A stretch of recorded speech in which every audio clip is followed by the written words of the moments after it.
Çaylardan Tuna'ya Kızılçin'le arası var.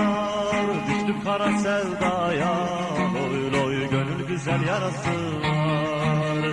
Düştük kara sevdaya, loy loy gönül güzel yarası var. Al bizi de sürüsen, bayrak olan yürüsen, hele durma yürüsen, loy loy daha yolun yarısı var. Hele durma yürüsen, loy loy daha yolun yarısı var.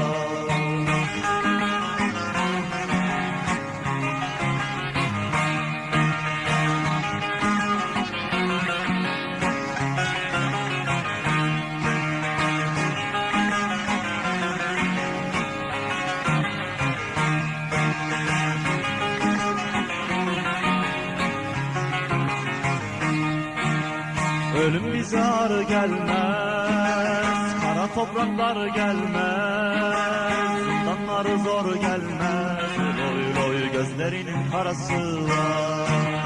Zindanları zor gelmez, loy loy gözlerinin karası var.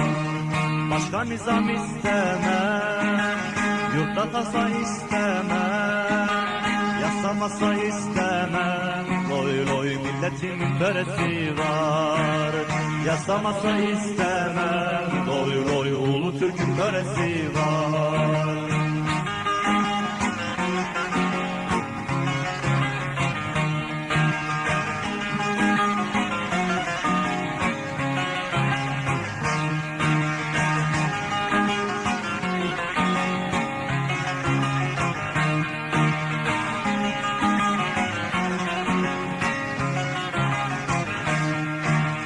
Bir ülkedir uzakta, yaralıdır tuzakta, uzağında kalsak da, loy loy gönlümüzde orası var.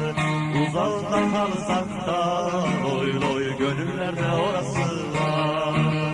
Ele surata asacak, zalime kan kusacak, sanma böyle susacak, loy loy fırtınası borası var. Sanma böyle susacak, loy loy fırtınası borası var. Sanma böyle susacak, loy loy fırtınası borası var. Sanma böyle susacak, loy loy her şeyin bir sırası var.